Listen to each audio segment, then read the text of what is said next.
ॐ नमः सिद्धेभ्यः। ॐ नमः सिद्धेभ्यः। ॐ नमः सिद्धेभ्यः।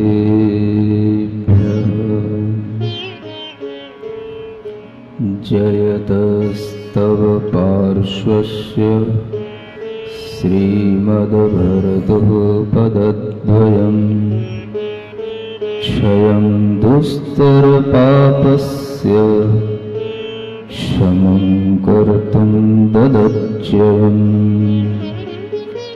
देवादिदेव आदिम तीर्थंकर श्री ऋषभनाथ भगवान की, देवादिदेव श्री पार्श्वनाथ भगवान की, वर्तमान शासन नायक श्री वर्धमान महावीर भगवान की, परम पूज्य आचार्य गुरुवर श्री विद्यासागर जी महाराज की। मोह महातम दलन दिन तप लक्ष्मी भरतार, ते पारस परमेश मुझ हो सुमति दातार। वामानंदन कल्पतरो जयो जगत हितकार, मुनिजन जाकी आश करी, जांचे शिव फलसार, जांचे शिव फलसार। भगवान पार्श्वनाथ की यह कथा जब वह आनंद राजा से आनंद मुनि महाराज बन चुके हैं, अपने गुरु के पास में उन्होंने दीक्षा धारण की है और दीक्षा लेने के बाद में 12 तपों का उन्होंने सेवन किया है। सेवन इसलिए कह रहा हूं कि जिस तरह से सभी लोग भोजन का, पान का सेवन करते हैं, इसी तरह से आत्मा को तप का सेवन कराया जाता है।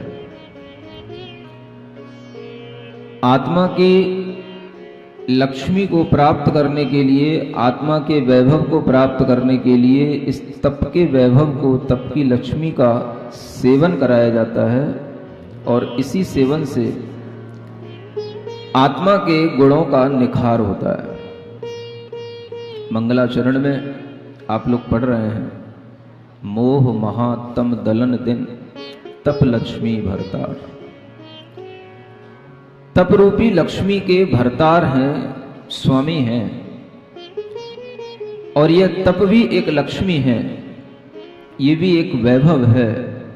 लक्ष्मी हर उस चीज को कहा जाता है जो हमारे लिए वैभव स्वरूप हो, समृद्धि स्वरूप हो, जिससे आत्मा की समृद्धि होती है, आत्मा के गुणों का निखार होता है, आत्मा के गुण शुद्ध होते हैं, वह तप रूपी लक्ष्मी कही जाती है। ऐसी तप रूपी लक्ष्मी का सेवन वह पार्श्वनाथ भगवान की आत्मा, वही जीव, वही चेतना अपनी पिछली पर्याय में कर रही है। वह तप जिसके माध्यम से आत्मा के गुण निखरते हैं और दोषों का अभाव होता है। इन तपों का एक बार सेवन करने के बाद में फिर बार बार सेवन करने की जरूरत नहीं रह जाती। एक बार आत्मा से दोषों का अभाव हो जाने के बाद में आत्मा के अंदर जो शुद्धता आ जाती है, वो शुद्धता उसकी आगे भी काम आती रहती है। और इस तरह के तप, जो वो तप वास्तव में जब पार्श्वनाथ तीर्थंकर के रूप में होंगे, उस पर्याय में होंगे, वो तब नहीं कर पाएंगे वो तप जो अब कर रहे हैं, अभी कर रहे हैं। कुछ ऐसे भी तप होते हैं।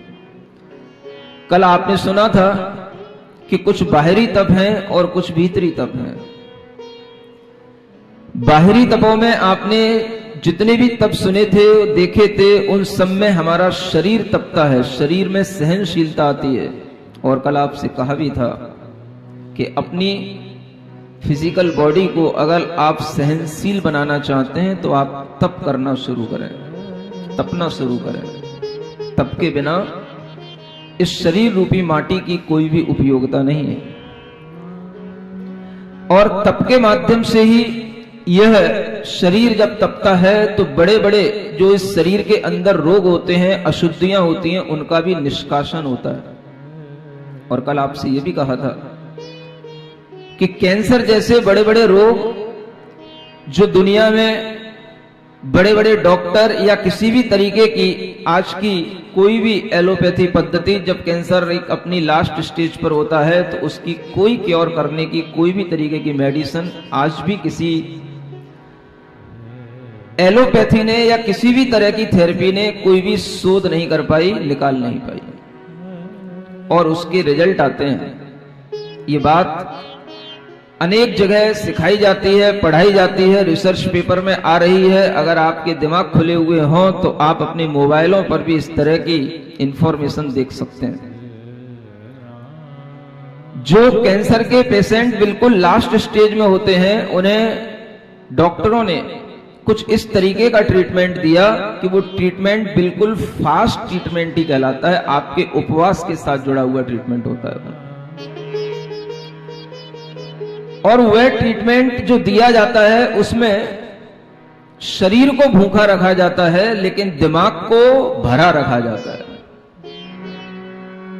आज मुझे सुबह सुबह एक बायोटेक्नोलॉजी का पढ़ने वाला विद्यार्थी मिला और उसने मुझे बताया कि महाराज, जो बात आप कल हमें बता रहे थे वो बात मुझे भी पहले गाइड की गई थी और मुझे भी पहले बताई गई थी। और मेरे यहाँ पर भी केमिस्ट्री में, बायोटेक्नोलॉजी में इस तरीके की चर्चाएं चलती हैं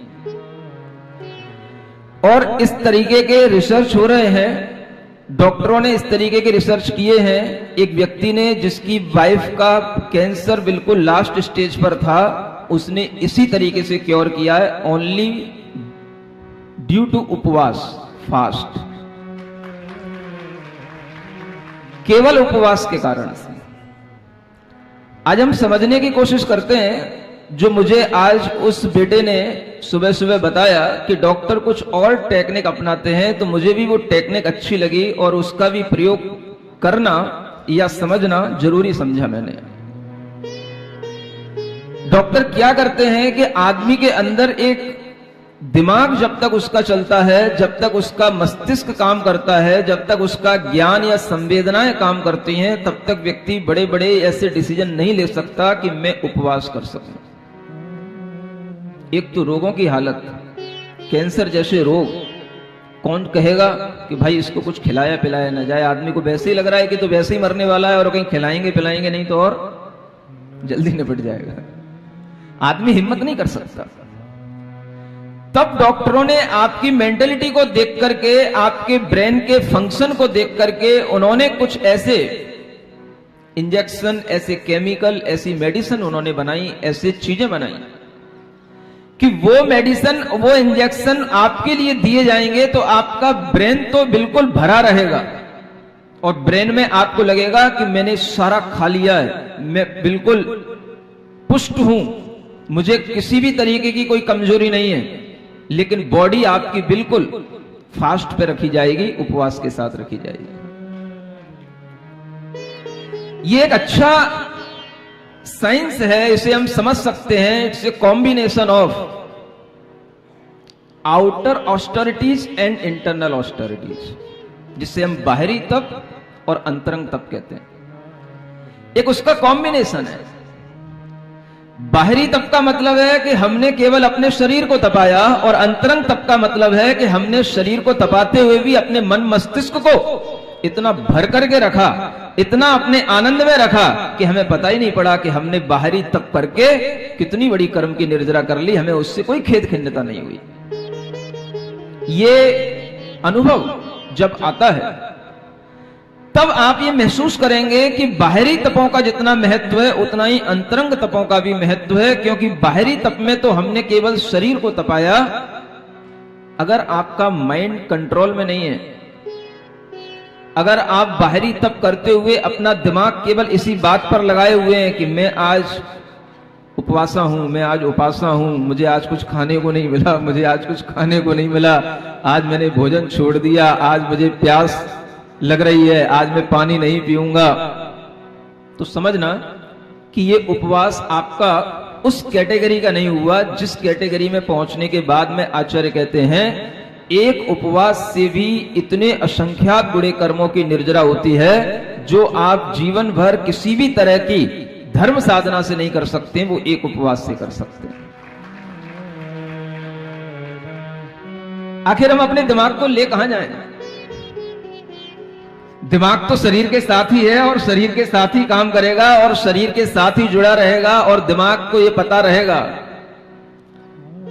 10 बजे का टाइम हो रहा है, सब लोग भोजन करेंगे, हमको भोजन नहीं करना। मैं कई बार कहता हूं कि जिन लोगों के उपवास हुआ करते हैं वो लोग उस दिन चौके में ना आया करें, उस दिन मुनि महाराज को भोजन कराने की भी चेष्टा ना किया करें, क्योंकि जब आपको भोजन नहीं करना, आप क्यों बेवजह अपने कर्मों की उदीर्णा कर रहे हैं, अपने भूख की उदीर्णा कर रहे हैं। आप जहां बैठेंगे, आप जहां देखेंगे, आपको वहां पर भोजन देखकर के भी भूख लग सकती है। आप उस स्थान से बचें, क्योंकि आपका दिमाग अभी इतना ज्यादा डीप अपने इनर सोल में उतरा नहीं है, उससे अभी कनेक्ट हुआ नहीं है, तो आपको सब कुछ दिख रहा है, लेकिन आप व्यर्थ का श्रम करेंगे। आपके लिए उस समय पर 9 कर्म के माध्यम से आपके क्षुधा की, असाता की उदीर्णा हो सकती है, आपके लिए वह चीज और भारी पड़ सकती है। इसलिए मैं कहता हूं कि जो उपवास के दिन में श्रावक लोग होते हैं वो शांति से बैठा करें, अपने स्थान पर रहा करें, धर्म ध्यान किया करें। भोजन की चिंता ही क्यों करना, भोजन को देखना ही क्यों, भोजन से मतलब ही क्यों। जब 10 बजे का समय हो, 11 बजे का समय हो, सभी लोग भोजन करते हो, तो उस समय पर आप अपने भजन में लगे रहो। उस भोजन के समय पर आप अपने आप को भजन में लगा दो, और ऐसे भजन में लगा दो कि आपको पता ही ना पड़े कि कब 12 बज गई, कब 1 बज गई, हमारे भोजन का समय निकल गया, और हम उस समय पर अपने आप को, मन को अपने भजन में आनंदित किए थे, भगवान की भक्ति में आनंदित किए थे। इस तरीके का भाव अगर आप करेंगे तो आपके लिए वो उपवास कुछ सार्थक होगा। उपवास से होने वाली कर्म निर्जरा, उपवास से बढ़ने वाली आत्मा की विशुद्धि, उपवास से आने वाली आत्मा के अंदर की प्योरिटी, ये सब इस बात पर डिपेंड करती हैं कि आपका माइंड कहां पर झूल रहा है, कहां पर आपका माइंड इन्वॉल्व हो रहा है। केवल उपवास करना महत्वपूर्ण नहीं है। इसलिए जैन दर्शन में कहा गया है कि एक उपवास होता है, एक लंघन होता है। लंघन माने आपने केवल उस समय को लांग लिया, भोजन नहीं किया, आपने भूख का लांग लिया, भूख का उल्लंघन कर लिया, टाइम निकाल लिया, ये लंघन कहलाया। अगर आप उपवास कर रहे हैं तो आप अपने पास में होंगे। उपवास का मतलब है अपने पास होना, अपने निकट होना। और इस तरीके का उपवास जब व्यक्ति नहीं कर पाता है, तभी उसके लिए डॉक्टरों के माध्यम से ऐसे प्रयोग किए जाते हैं कि अगर कोई मान लो कैंसर का पेशेंट है, वो कैसे उपवास कर सकता है। जिसने अपने जीवन में कभी इस तरीके के उपवास किए हो, साधनाएं की हो, तो उसके लिए संभव है। लेकिन जिसने कभी ऐसा नहीं किया, तो डॉक्टरों ने एक अच्छा तरीका निकाला। मैं भी आज सुनकर के सरप्राइज हो गया कि ऐसे भी डॉक्टरों ने मेडिसिन ढूंढ रखी है कि आपके दिमाग को तो बिल्कुल फुलफिल महसूस होगा कि हाँ मेरा भरा हुआ है, मैंने आज खा लिया है, और पेट में, बॉडी में कुछ नहीं होगा। समझ आ रहे हैं? ये भी एक तरीके का उपवास कराने का एक तरीका है, जो वैज्ञानिक तरीका है। अगर हम इस तरीके को अंतरंग तप के साथ जोड़ें तो आप समझ पाएंगे कि बाह्य तप में हम शरीर को तपाते हैं, तो अंतरंग तप में हम अपनी आत्मा में अपने मन को जोड़ते हैं। मन को शरीर में नहीं जोड़ते हैं। मन को कहां जोड़ते हैं? अपनी आत्मा में जोड़ते हैं। किसी ना किसी तरीके से अपनी आत्मा के गुणों का उद्घाटन करने के लिए प्रक्रिया अपनाते हैं। और अंतरंग तप में सबसे पहला तप आता है प्रायश्चित तप, और सबसे अंतरंग तप में सबसे बड़ा तप होता है ध्यान तप। माने आपने अपने मन को पूरा ध्यान में डुबो दिया। अगर आपने अपने मन को ध्यान में डुबो दिया, ध्यान में लीन कर लिया, आपको पता ही नहीं पड़ा कि हमारा शरीर उपासा है, तो आप समझ लेना कि आपने अंतरंग तप भी कर लिया। और अब आपको कोई डॉक्टरों के इंजेक्शन की जरूरत नहीं रह जाएगी, क्योंकि आपने अपना मन ध्यान में लगा दिया। अंतरंग तप से अगर मन को हमने अपने आप में लीन करने की कोशिश कर ली, तो डॉक्टरों के इंजेक्शन और मेडिसिन की कोई जरूरत नहीं है। दिमाग भरा भरा रहे, दिमाग को डाइवर्ट करने के लिए डॉक्टरों को ऐसा करना पड़ता है। लेकिन अगर आप अंतरंग तपों की साधना से ऐसा करना सीख गए, तो आपके लिए वह उपवास करना भी सहज होगा। और उस उपवास के साथ में आपका अंतरंग तप भी बनेगा, बाहरी तप भी बनेगा। और आप इस तरीके के इंजेक्शन लिए बिना भी अपने आप को क्योर कर सकते हैं, अगर आपने बहिरंग और अंतरंग तपों की साधना करना सीख ली तो। इसलिए चैप्टर आप लोगों को सुनाया जा रहा है, पढ़ाया जा रहा है। मैं चाहता तो एक साथ ही एक पन्ने को कभी कभी निकाल देता, ऐसा ही कर देता। लेकिन आपको सीखना है, जानना है। जिन चीजों से हम डरते हैं, आखिर हम कब तक डरेंगे? डर अपने आप में जिस चीज से लगता है, अगर उस डर से आप बचना चाहते हो तो उसका एक ही तरीका है। जितने भी साइकोलॉजिस्ट होते हैं, डर को दूर करने के लिए अनेक तरीके की टेक्निक बताते हैं, आप उनसे सीखना। और वो टेक्निक सिर्फ यही है, only face to the fear. उस डर को फेस करो। अगर आप डर से डरते रहोगे तो डर आपको डराता रहेगा, और अगर आप उस डर को फेस करोगे तो उससे ओवरकम कर लो। डर से आप कभी भी किसी भी चीज से बच नहीं सकते। अगर आपको डर लगता है भूखे रहने से, आपको डर लगता है अनशन करने से, आपको डर लगता है एकासन करने से, तो आप अपने डर को मिटाने के लिए वो क्रिया करना शुरू करो। शुरू करो, डर के ही साथ करो। लेकिन डरते डरते आपके अंदर एक ताकत आ जाएगी, एक विश्वास आ जाएगा। और ये अनुभूति है, मैं आपको बता रहा हूं। मैं भी कोई बहुत ज्यादा मोटा ताजा नहीं हूं, सुन रहे हो? अभी जितना दिख रहा हूं 20 साल पहले इतना भी नहीं था। क्या सुन रहे हो? लेकिन फिर भी हिम्मत की, इतनी बड़ी हिम्मत की कि मैं सिर्फ मन में विचारता हूं कि अगर मुझे कुछ करना है तो मैं कर लूंगा, चाहे कुछ हो जाए। मैं करना है तो मैं कर लूंगा, बस करना है तो कर लूंगा। इतना सोच के मैं सब कुछ कर लेता हूं। ठीक है, मेरे पास ताकत नहीं थी जब मैंने सोचा था। मैं एकासन भी करने में घबराता था। समझ आ रहा है? क्या बताऊं आपको? अभी ये सब बातें बताना अच्छा होगा क्या है? कुछ आपको मोटिवेशन मिलेगा अगर ऐसी बातें सुनोगे तो। मैं इतना भी डरता था, इतना भी घबराता था कि जब घर छोड़ करके पहली बार जब संघ में पहुंचा था, तो सुबह जब मुनि महाराज के प्रवचन सुनता था और उसके बाद में उनको आहार देता था, तो आहार देने के बाद में फिर मुझसे अपना आहार नहीं किया जाता था, मुझे चक्कर आने लग जाते थे। इतना भूखा नहीं रह सकता था। सुन रहे हो? ये भी समय था जब मैंने उस संघ में फिर जाकर के बताया, और उस संघ में रहने वाली जो छुल्लका माताजी थी, तो मैंने उनसे कहा कि मुझसे ऐसा नहीं हो पाता। सुन रहे हो? ये संघ की बात बता रहा हूं। सबसे पहले मैं पहुंचा था आचार्य पुष्पन सागर महाराज के पास में, और उनके यहां पर जो छुल्लिका माताजी थी, उनसे मैंने कहा कि मैं सुबह 11 बजे भोजन करूं और तब तक भूखा रहूं, मेरे बस की नहीं है, मेरे से नहीं हो पा रहा है। सुन रहे हो? तो माताजी कहती बेटा कोई बात नहीं। मैं नया ही नया पहुंचा था, उन्होंने संभाला। उन्होंने कहा बेटा कोई बात नहीं, एक काम किया कर, जब मंदिर से पूजन करने के बाद में फ्री हो जाता, उसके बाद मेरे कमरे पे आ जाएगा, मेरे पास आ जाएगा। कोई बात नहीं।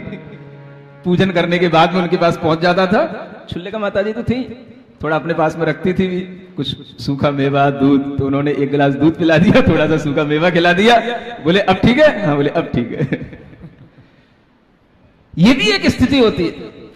और उसी स्थिति को लेते लेते लेते लेते जब मैं आचार्य गुरुदेव के पास में पहुंचा, तो उस समय पर भी पहली बार जब आचार्य महाराज के दर्शन किए तो अपने आप एक भीतर से शक्ति आई, भीतर से उनको देख करके ऐसा भाव आया, मैं भले ही ब्रह्मचारी हूं लेकिन अब मैं सिर्फ एक बार ही भोजन करूंगा, एकासन ही करूंगा, क्योंकि अब मुझे भी इन्हीं जैसा मुनि महाराज बनना है।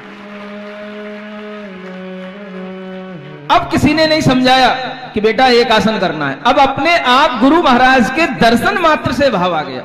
जब पहली बार उनका दर्शन किया और अपने आप नियम ले लिया, उनको भी नहीं बताया, अपने आप ले लिया और एकासन शुरू कर दिया।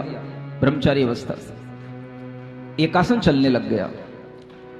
अब इतना हो गया कि एक टाइम खा करके चल रहा है, लेकिन धीरे धीरे जब प्रतिमाएं बढ़ती हैं, प्रोषद आदि उपवास होते हैं, तो अनेक तरीके की इस तरीके के भी उपवास होते हैं कि आपको अष्टमी को, चतुर्दशी को कम से कम क्या करना है, एकासन भी नहीं करना है।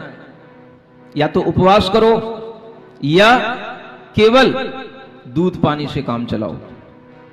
समझ आ रहा है? जब आचार्य महाराज के पास पहुंचा तो आचार्य महाराज ने पूछा कितनी प्रतिमाएं हैं, तो हमने कहा 7 प्रतिमाएं हैं। तो पूछने लगे पुरुषद उपवास करते हो? एक आसन कर लेता हूं। एक आसन से काम नहीं चलेगा, क्या करना? तो दूध पानी से केवल काम चलाना। सुन रहे हो? अब दम तो थी नहीं कुछ ज्यादा, दूध पानी कितना पियोगे? ज्यादा पियोगे तो परेशानी हो जाएगी। समझ आ रहा है? अब ठीक है, गुरु महाराज ने कहा तो दूध पानी से ही काम चलेगा। अष्टमी आई, चतुर्दशी आई, दूध पानी लिया। जब पहली बार शुरू किया तो रात के 3 बजे के बाद से ऐसा लगता था कि अब उल्टी हुई, कि अब उल्टी हुई, कि अब उल्टी हुई। समझ आ रहा है? लेकिन वो सिर्फ एक अभ्यास है, और इस तरीके का अभ्यास करते करते जब वह जीव अभ्यस्त हो जाता है तो फिर इस तरीके की भी स्थिति पहुंच जाती है कि उपवास करने के बाद उपवास के दिन भी महसूस नहीं होता है कि मेरा आज उपवास है। यह भी स्थिति उसी जीव की बन जाती है जो जीव पहले इस तरीके से डरा करता है। आपसे इसलिए कह रहा हूं कि मुझे पता है कि यह सब भोग भूमि का इलाका है और उसी इलाके में अपन जन्म लिए हैं।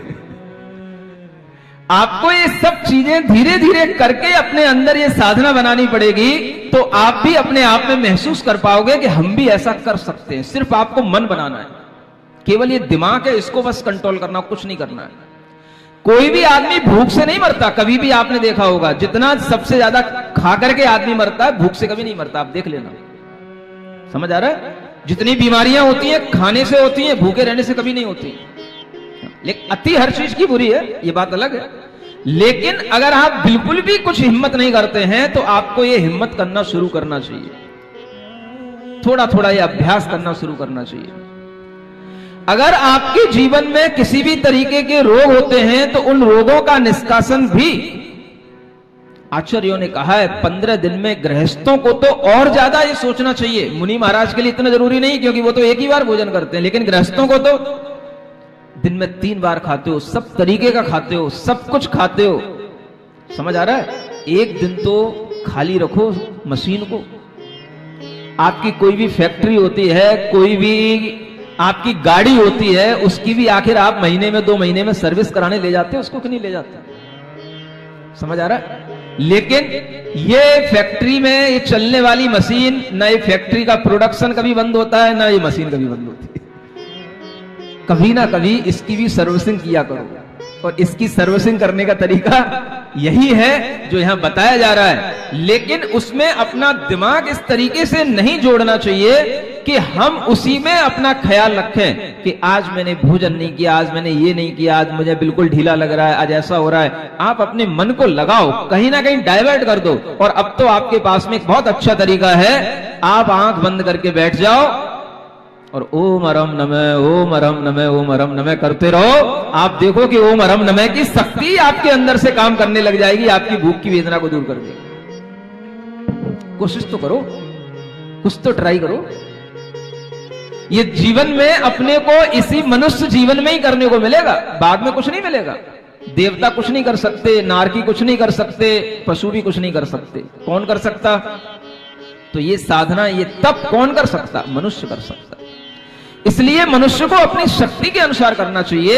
अगर आप कोई रोगी हैं, इस तरीके के रोगी हैं कि डॉक्टरों ने मना किया है, तो वो बात अलग है, उसमें भी आप अपनी शक्ति के अनुसार करें। लेकिन अगर आप स्वस्थ हैं तो लंबे समय तक स्वस्थ रहने के लिए आप इस प्रक्रिया को अपनाएं। डायबिटीज की स्थिति तभी बनती है जब हमने अपने लीवर पर इतना जोर डाल दिया हो कि लीवर भी काम करना बंद कर दिया हो। तो वह लीवर की कमी के कारण से ही जो हमारे अंदर शुगर किसी ना किसी तरीके से ग्लूकोज आज के रूप में बनती है, उसको हम डाइजेस्ट नहीं कर पाते, तो वह डायबिटीज का रूप ले लेती है। आप अगर उपवास करेंगे, जो आपके अंदर एक्स्ट्रा चीजें बढ़ रही हैं वो डाइजेस्ट होंगी। अंगों को भीतर, इंटरनल ऑर्गन्स को ताकत मिलती है, लेकिन ताकत लगा के ही कहीं पर हम ताकत लगा पहुंचा सकते हैं। और वो ताकत आपको कैसे लगानी पड़ेगी? तो इसी तरीके के तप आदि करने से लगानी पड़ेगी। अब उन तपों में हम अपने माइंड को कहां जोड़ें? तो आचार्य कहते हैं अंतरंग तपों में जोड़ो।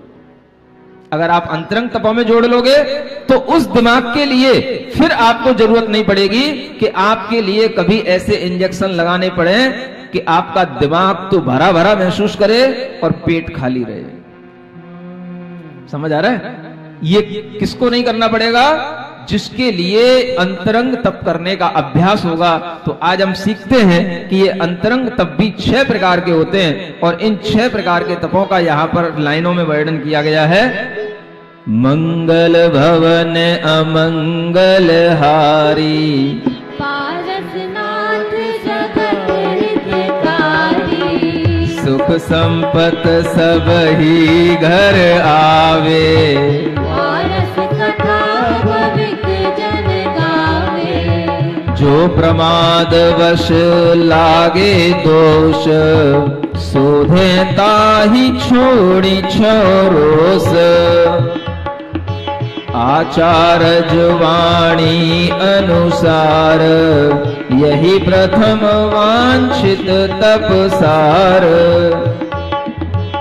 Page number 30।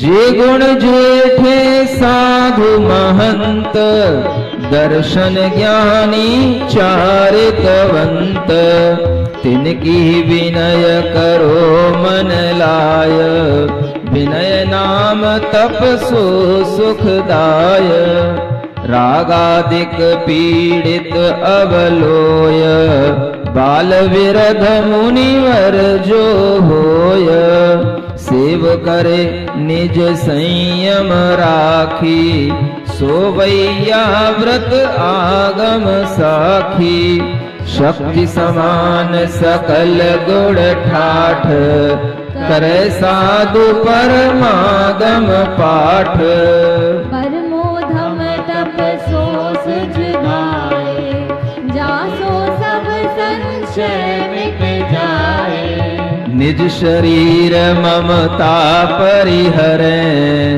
काउ सग मुद्रा दृढ़ धरे, अंतर बाहर परिग्रह छार, सोई तप व्युत सर्ग उदार, आरत रौद्र निवार सोय, धर्म शुक्ल ध्यावे थिर होय, जहाँ सकल चिंता मिट जाए, वही ध्यान तप जिन मत मारी, यह बार विधि तप विषम, तपे महामुनि धीर, शह परी सह बीष दो, ते अववर्णो वीर।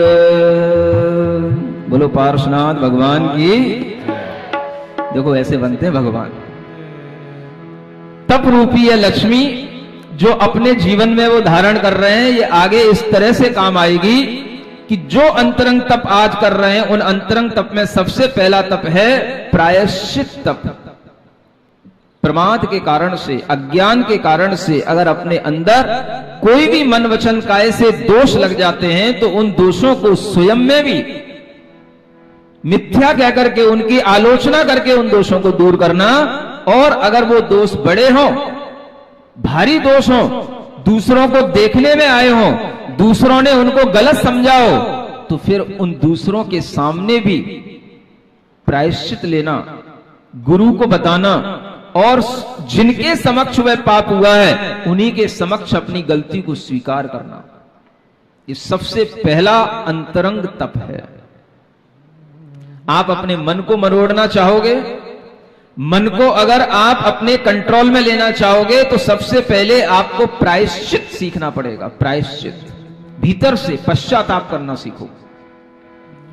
हुई गलतियों पर अपने भीतर से एक ऐसा दुख अपने अंतरात्मा में अभिव्यक्त करना सीखो कि ये जो मुझसे पाप हो रहा है, ये पाप हुआ है, इस पाप को हे भगवान मैं अब छोड़ना चाहता हूं। मुझसे जो पाप हुआ है, यह पाप का मैं प्रायश्चित लेना चाहता हूं। मैं ऐसा पाप अब नहीं करूंगा। इस पाप के भार से मेरी आत्मा नरक और त्रियंश गति में ना चली जाए, इसलिए मैं इस पाप का प्रायश्चित आज ही करके मैं अपने आप को शुद्ध करना चाहता हूं। ये पहला तप है। अब किसको तपाना है? मन को तपाना है, मन को। और मन को तपाने का काम कायर नहीं कर सकते, धीर वीर पुरुष ही कर सकते हैं। जिनके अंदर धैर्य होगा, जिनके अंदर मन में शक्ति होगी, वो ही करेंगे। जिसे ये दिख रहा होगा कि भाई दुनिया में कोई कुछ भी सोचे, कोई कुछ भी समझे, अगर हमने अपना किया हुआ पाप भी किसी को बता भी दिया तो उससे क्या फर्क पड़ता है? अगर हमारा पाप का प्रायश्चित उससे होता है, हमारी आत्मा धुल जाती है, तो हमारा मार्ग शुद्ध होगा। दूसरा दुनिया में कुछ भी सोचे, उससे क्या लेना देना। ऐसा जिसके पास में ज्ञान होता है, ऐसा जिसके अंदर धैर्य होता है, वही व्यक्ति प्रायश्चित तप को अंगीकार कर पाता है।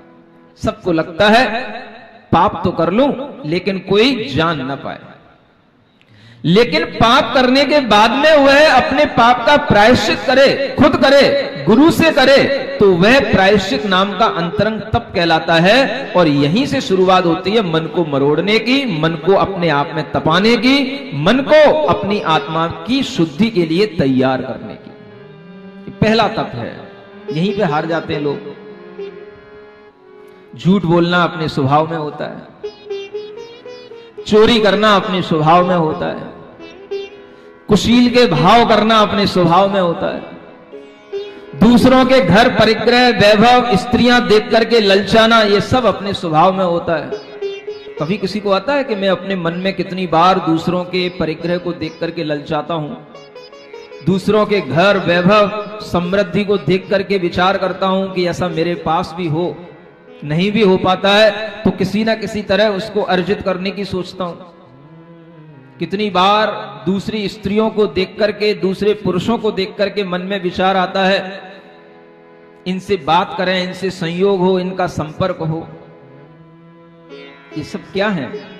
ये सब मन के पाप हैं, मन के। और इन मन के पापों का भी शोधन करने के लिए एक ही विचार दिया गया है। आप अपने मन को प्रायश्चित नाम के तप में लगाएं, प्रायश्चित करें। जितना आप भीतर से पश्चाताप करेंगे, अपनी अंतरात्मा में भावना करेंगे कि मेरे लिए अब ये पाप नहीं करना है, ये मेरे लिए बहुत ही दुख देने वाला भाव है, उतना ही आप उस पाप से बचने की कोशिश कर पाएंगे। प्रायश्चित लेंगे, एक बार लेंगे, दो बार लेंगे, तीन बार लेंगे, आपको खुद लगने लगेगा कि मैं इसी बात का प्रायश्चित कब तक लूं, मैं अपने आप को क्यों ना सुधारूं। यहां से अंतरंग सुधार शुरू होता है, जिसका नाम है प्रायश्चित, आलोचना, प्रतिक्रमण। ये सब इसी के भेद हैं। आलोचना करो, अपना आत्मनिरीक्षण करो, अपनी आत्मा की निंदा करो, अपने आप में भीतर से दुखी होकर के अपनी आत्मा में ग्लानि पैदा करो कि मैंने ऐसा क्यों किया। कितने ही पाप होते हैं जिन्हें हम दबा ढका करके बैठते हैं, और सब पाप करने के बावजूद भी हम बिल्कुल शुद्ध होकर के सामने बैठते हैं। सुन रहे हो? ऐसा नहीं समझना कि जितने भी सामने बैठे हैं सब पाप करके बैठे हैं, लेकिन फिर भी बैठते हैं। किसी को कुछ पता नहीं होता, लेकिन अपनी अंतरात्मा को तो पता होता है।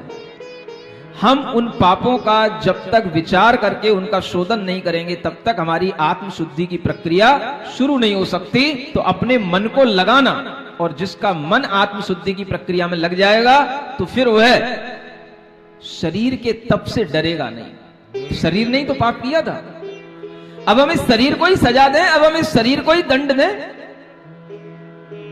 और किसको दंड देना है? जब आपका मन इस तरीके से लगेगा तो फिर आप अपने शरीर को भी सजा देकर के भी ये सोचेंगे ये सजा नहीं है, ये मैं अपनी आत्मा को सजा रहा हूं। क्या सुन रहे हो? सजा नहीं है, ये मैं अपनी आत्मा को सजा रहा हूं। और इससे ज्यादा सजावट क्या होगी? और इन्हीं भावों के साथ में मैंने एक बार 2 लाइनें कुछ अपने ही भीतर से उत्पन्न हुई, वो ऐसी बनी, एक शेर बन गया। शेरो शायरी भी जानते हो ना? सुन रहे हो? अब बीच में कथा में ये चीज अच्छी लगेंगी क्या? 2 लाइनें अच्छी लग सकती हैं आपको, मेरे मन का भाव।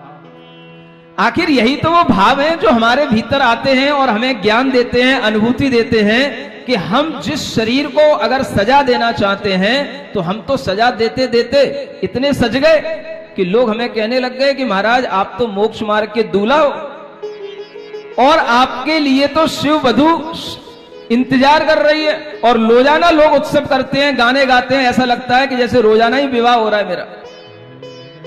ऐसा दूल्हा बन गया हूं। तो मैंने अपने आप को सजा दी है कि मैंने अपने आप को सजा लिया है? बताओ, दोनों ही काम किए।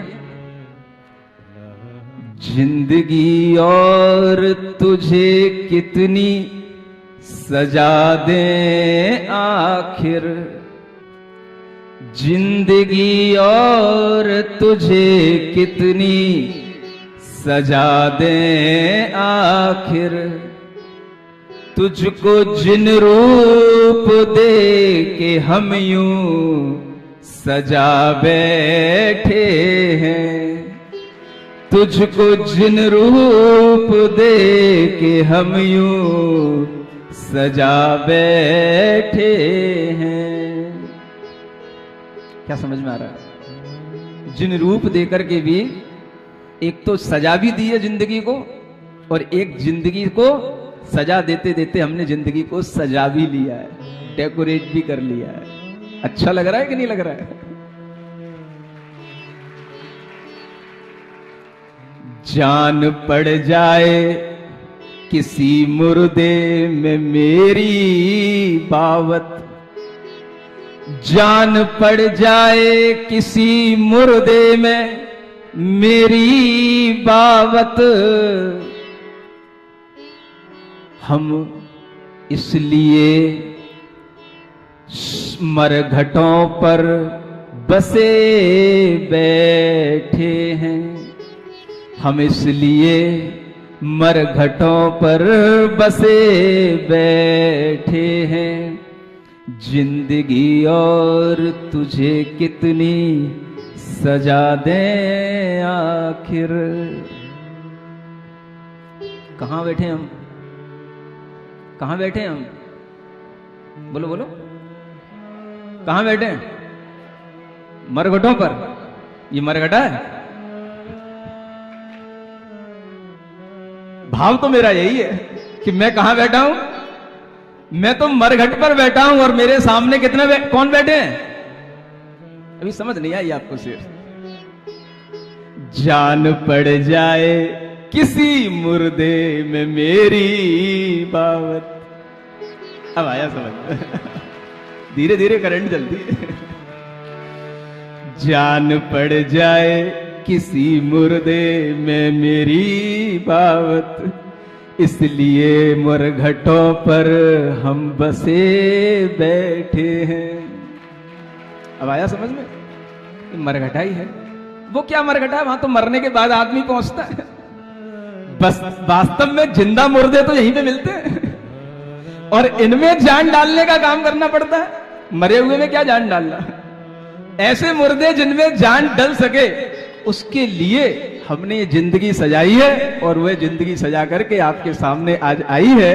ऐसी ये जिंदगी भी कहीं ना कहीं हमें सजानी पड़ती है, सजानी पड़ती। इसी तरीके से जैसे यहां सजाई जा रही है, पारसनाथ भगवान सजा रहे हैं। आज अगर वो प्रायश्चित करते हैं, आज अगर वो विनय कर रहे हैं, आप देखोगे कि वो आज ही कर रहे हैं। अगले जन्म में उन्हें कुछ नहीं करना।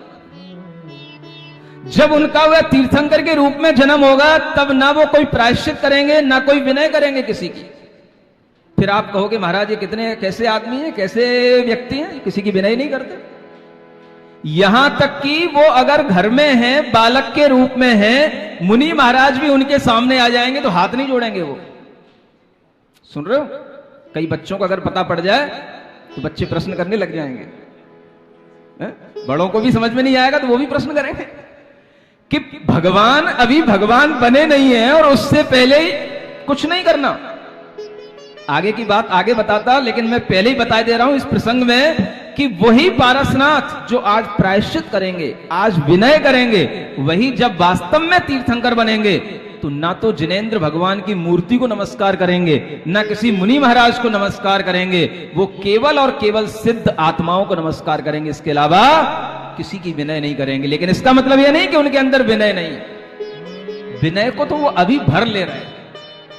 उस तप से, विनय से, प्रायश्चित से वो अभी अपने आप को इतना सजा रहे हैं कि बाद में उन्हें जिसकी विनय करना है उसी का उनको ध्यान रहेगा, और किसी की वह विनय इसलिए नहीं करेंगे क्योंकि उन्हें उससे बड़ी चीज चाहिए और वो चीज उनके सामने आएगी। इसलिए कोई भी आत्मा जो तीर्थंकर बनती है वह तीर्थंकर की पर्याय में इतनी विनय नहीं करती जितनी उससे पहले वह कर चुकी होती है, और उसी विनय के कारण से छायक सम्यक दर्शन होता है।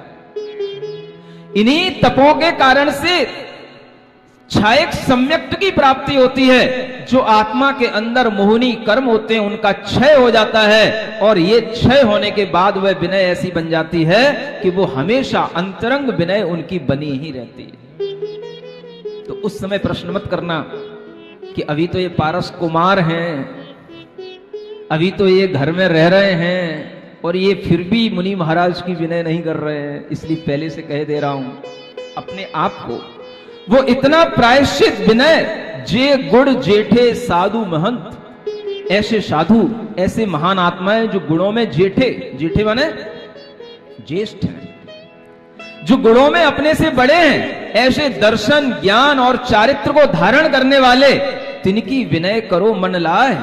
मन को लगा करके उनकी विनय ही करो।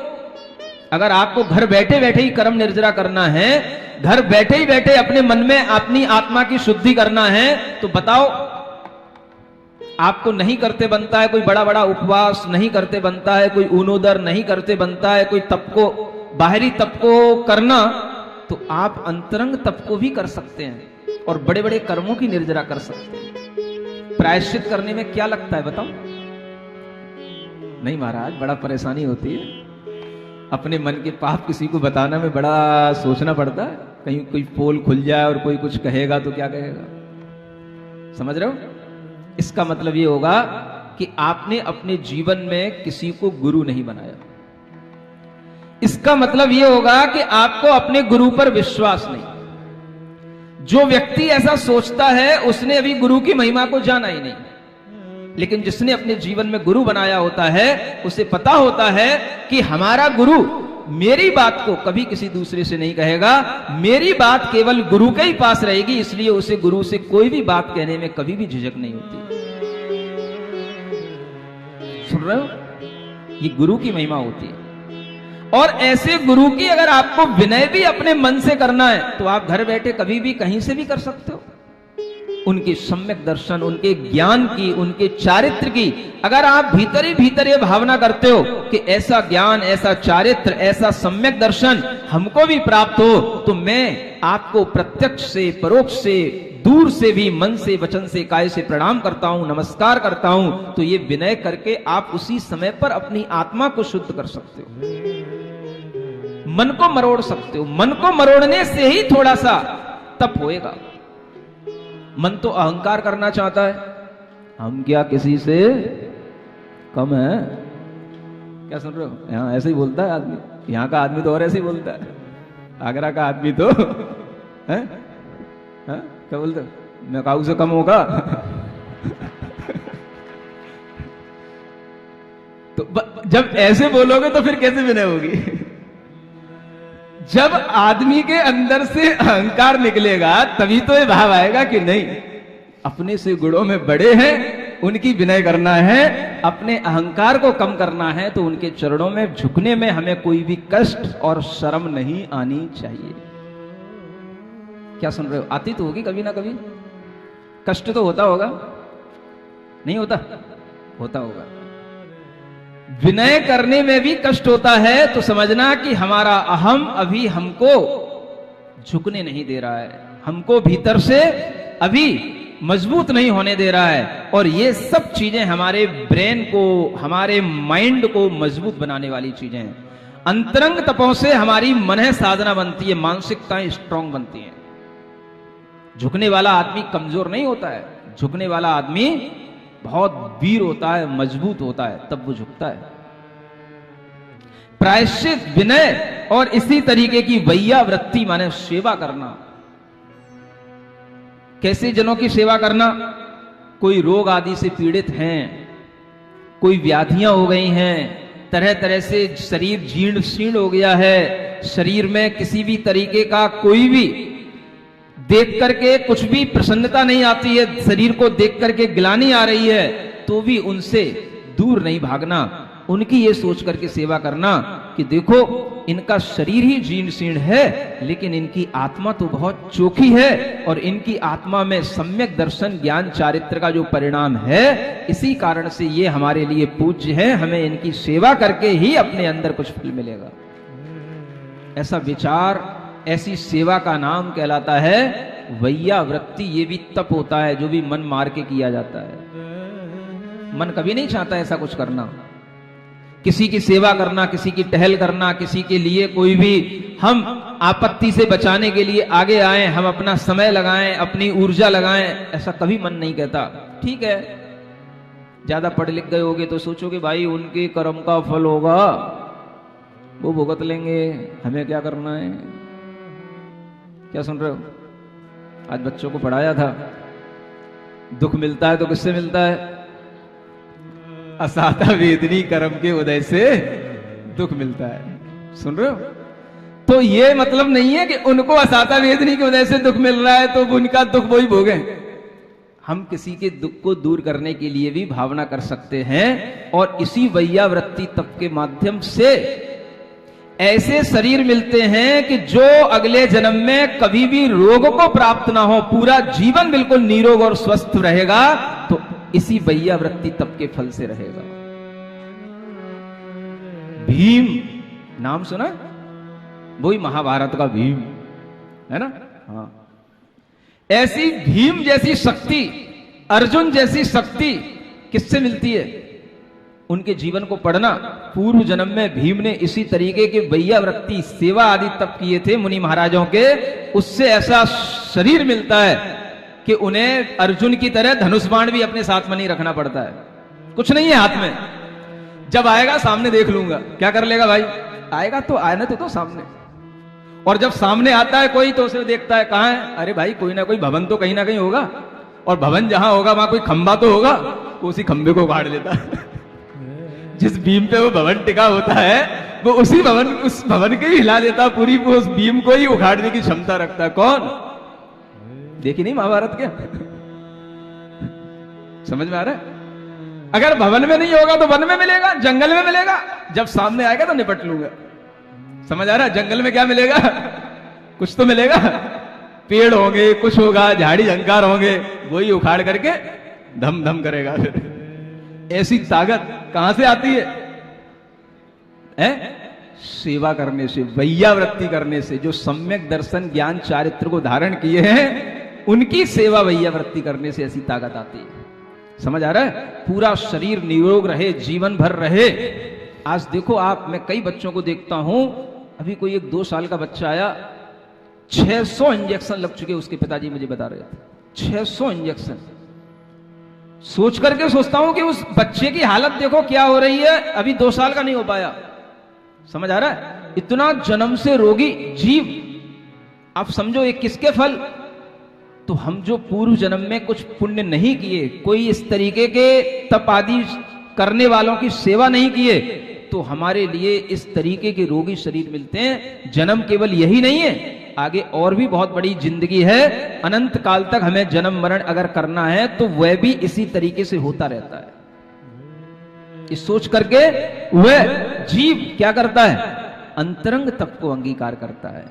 तीसरा तप कौन सा, वैयावृत्ति तप। और चौथा तप, शक्ति समान सकल गुण ठाठे करे साधु परमागम पाठे।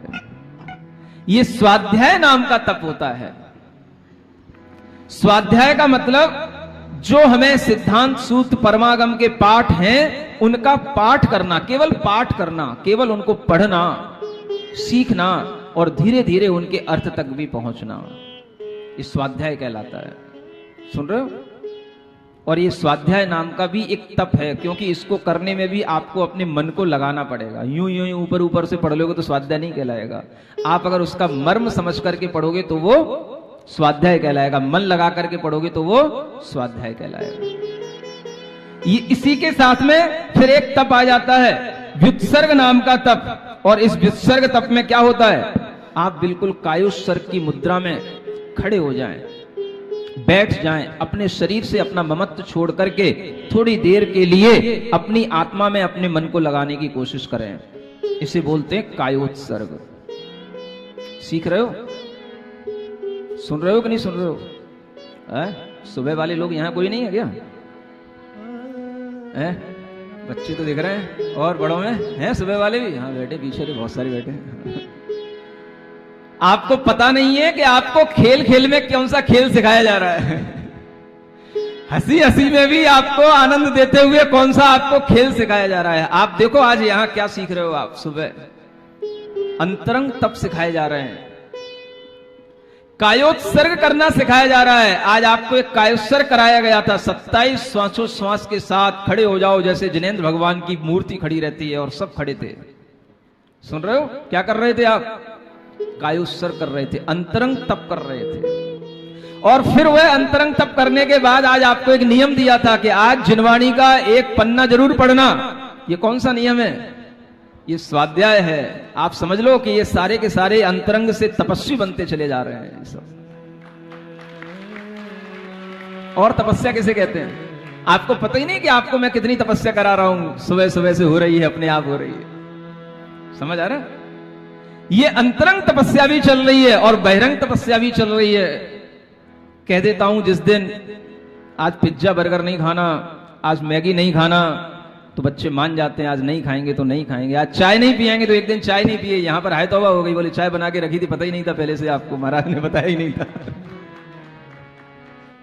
ये सब बहिरंग तप भी चल रहे हैं, छोटे छोटे तरीके से चल रहे हैं। ठीक है, थोड़ा थोड़ा चल रहा है, एक एक दिन का चल रहा है, लेकिन अभ्यास कराया जा रहा है आपको। आपको पता नहीं है, खेल खेल में आप एक नया खेल सीख रहे हो, जिसका नाम क्या है? ये मोक्ष मार्ग के खेल हैं। किसके खेल हैं ये? मोक्ष मार्ग के खेल। और ऐसे खेलों में अगर आपको आनंद आने लग जाएगा और आप ऐसे खेलों को खेलने में अपना मन लगाने लग जाएंगे, तो वो दिन भी दूर नहीं है जब आप इस आगरा में भी देखोगे कि लोग यहां पर अंतरंग तप भी कर रहे हैं और बहिरंग तप भी कर रहे हैं, खूब संख्या में कर रहे हैं। वो समय भी आने वाला है, धर्म का वो माहौल भी आने वाला है। बस आप माहौल बनाए रखिए। क्या सुन रहे हो? माहौल बस बनाए रखिए, समय सब आने वाला है। और उसी अंतरंग तप में सबसे बड़ा तप है ध्यान, जिसमें हम सब आर्त ध्यान, रौद्र ध्यान सब छोड़ करके अपनी सारी चिंताएं जिससे मिट जाएं, ऐसा ध्यान करना सिखाते हैं। तो अंतरंग तप में सबसे बड़ा तप आप सीख रहे हैं, बड़े खुश होकर के सीख रहे हैं। मन से कहते हैं मेरे अंदर कोई चिंता नहीं है, मैं खुश हूं, मैं स्वस्थ हूं। समझ आ रहा है? और ऐसे चिल्लाते हैं, ऐसे हंसते हैं कि पूरा मॉल गूंज जाता है कि भाई यहां पे क्या हो रहा है। ये सब क्या है? धर्म ध्यान उसी का नाम है जहां पर कोई चिंता ना रहे।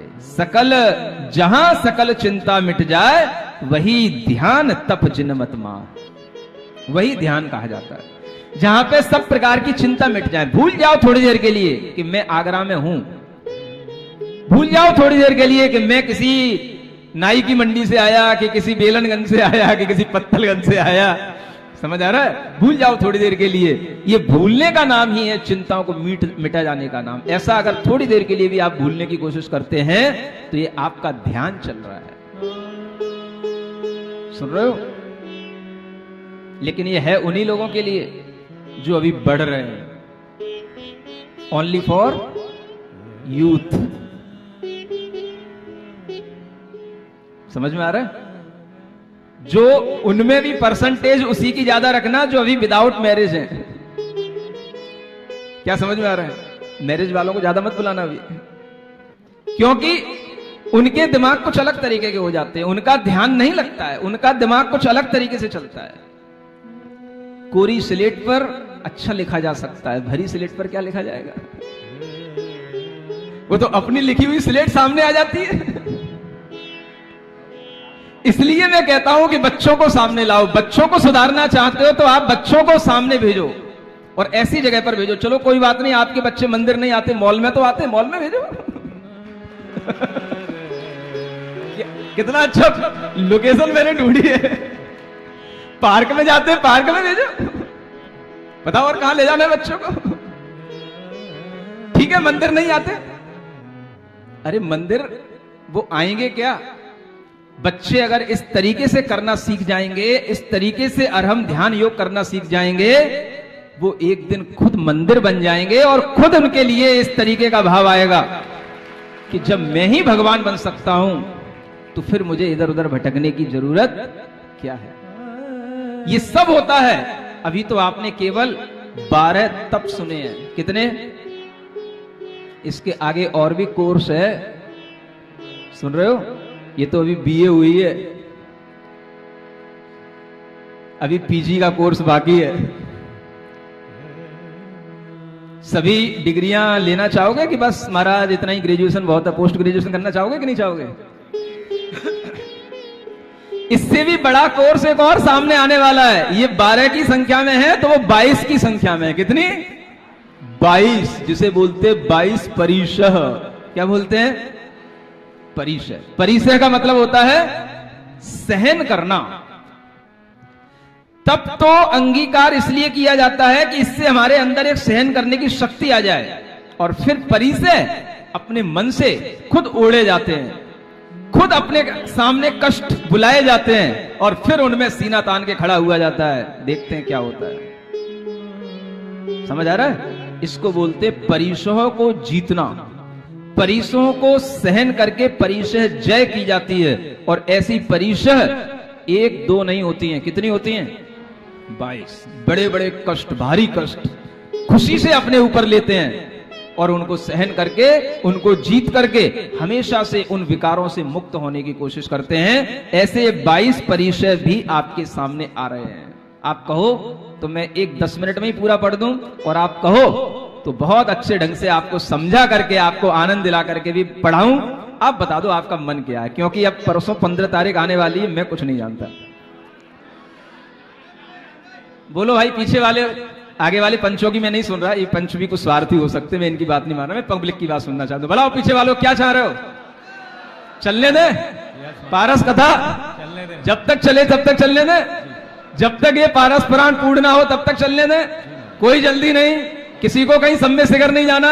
सारा सम्य शिखर यहीं पर रहा है, सब सिद्ध क्षेत्र यहीं पर है, मुनि महाराज यहीं पर है, पूरा मेरे लिए सिद्ध लोक यहीं पर है।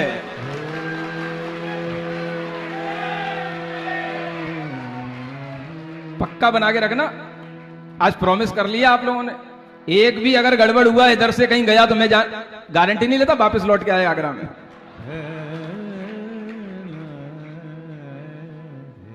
सुन रहे हो? कहीं नहीं जाना, सभी कुछ यहीं पर है। आपको अपना मन बना करके रखना है। अगर मन बना करके रखोगे तो हर चीज बहुत अच्छे ढंग से समझाऊंगा, नहीं तो मैं तो अभी 2-4 पन्ने पढ़ दूंगा, अभी 10 मिनट में पूरी हो जाएगी 22 परिशय।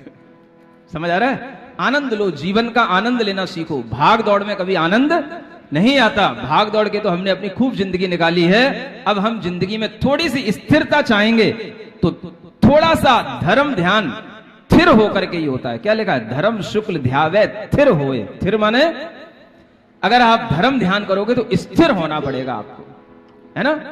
आप सोचो कि मुनि महाराज 4 महीने के लिए स्थिर हो जाते हैं। क्या करने के लिए? अपना धर्म ध्यान करने के लिए तो है ही, लेकिन तुमको भी धर्म ध्यान कराने के लिए स्थिर हो जाते हैं। ये तुम्हारे लिए सौभाग्य की बात होती है। और जब मुनि महाराज स्थिर हैं और तुम भागते फिरो इधर उधर, फिर मुझे लगेगा कि भाई ये आगरे के लोग धोखेबाज हैं। एक बार तो आ गया, अब दोबारा नहीं आऊंगा। समझ में आ रहा है? तो ऐसा नहीं होना चाहिए। तो स्थिरता रखो, स्थिरता रखो।